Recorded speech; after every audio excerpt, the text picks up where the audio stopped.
अद्विक को blood cancer है। उसके माँ बाप उसके इलाज कराने में असमर्थ हैं। इन्हें आपकी एक छोटी सी मदद की जरूरत है। डिस्क्रिप्शन में दिए हुए लिंक पर जाएं और अद्विक की उम्मीद बने।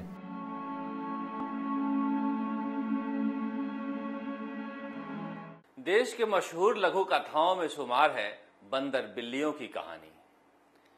कहते हैं कि दो बिल्लियां एक रोटी के लिए झगड़ रही थीं।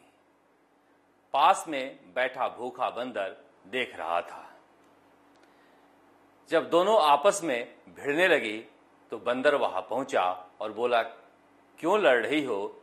इस रोटी का बंटवारा मैं कर देता हूं। बिल्लियां सहमत हो गई। उसके बाद बंदर ने रोटी का बंटवारा इस तरह से किया, एक हिस्सा ज्यादा रहा, एक हिस्सा कम रहा। जिस बिल्ली को कम हिस्सा मिला वह विरोध करने लगी। उसके बाद बंदर जिस बिल्ली को ज्यादा हिस्सा दिया था उसमें से कुछ ज्यादा ही काट कर खा लिया। इसके बाद उसके हिस्से कम रह गया तो वो चिल्लाने लगी कि हमारी रोटी कम है। फिर दूसरी बिल्ली की रोटी बंदर ने कुछ ज्यादा ही तोड़कर खा लिया। फिर वो चिल्लाने लगी कि हमारी कम है, और इस तरह से करते करते बंदर पूरी रोटी खा गया और बिल्लियां हाथ मलते रह गई। भूखे पेट वापस लौटना पड़ा।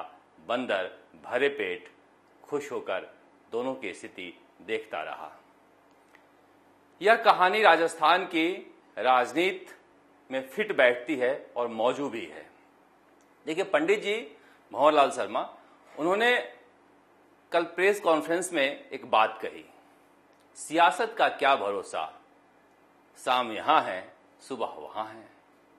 लेकिन राजस्थान में सारा झगड़ा ही इसी बात को लेकर है कि कौन शाम कहां था, कौन सुबह कहां होगा। जिस तरह से बहुजन समाज पार्टी के विधायक 24 घंटे में ही बदल गए, हर कोई हैरान दिखा। एक दिन पहले कह रहे थे कि मंत्रिमंडल में फेरबदल तो हो जाना चाहिए। कई तो कह रहे थे कि वक्त पे शादी हो जाए तो अच्छा रहता है। और अचानक से 12 घंटे में ही जिस तरह से हृदय परिवर्तन हुआ कि मंत्रिमंडल में विस्तार करने की जरूरत नहीं है, हम असली कांग्रेसी हैं, वो नकली कांग्रेसी हैं, हम पृथ्वीराज हैं, वो जयचंद हैं, हम वफादार हैं, वो गद्दार हैं। हर कोई हैरत में था कि 12 घंटे में इतना बड़ा परिवर्तन कैसे हो गया। अब सवाल उठता है कि जिस तरह से पायलट गुट ने पलटवार किया, उसे लेकर भी लोग कह रहे हैं कि इस गंदगी में पत्थर फेंकने की जरूरत क्या थी। लेकिन इंसान का अहम जब तक संतुष्ट नहीं होता वह मानता नहीं है।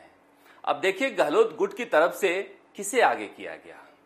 भंवरलाल शर्मा को आगे किया गया, जिसके क्रेडेंशियल को लेकर मुख्यमंत्री अशोक गहलोत विधानसभा से लेकर सड़क तक बोलते रहते हैं।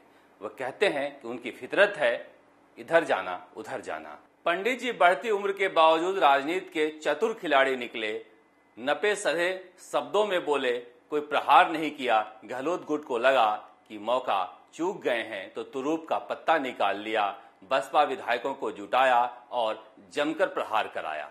लेकिन जिन लोगों को प्रहार के लिए चुना गया वो खुद फूके हुए कारतूस निकले, इसलिए कि उनकी क्रेडेंशियल भी कमजोर थी। उनके प्रहार का धार कुंद निकला। अब संदीप यादव जिस भाषा का इस्तेमाल कर रहे थे वह खुद उन पर ही फिट बैठता है। अखिल भारतीय विद्यार्थी परिषद में उन्होंने पूरा जीवन गुजारा। पूर्व मुख्यमंत्री वसुंधरा राजे एक करीबी रहे। पिछली सरकार में बीजेपी ने उन्हें युवा बोर्ड में सदस्य बनाया।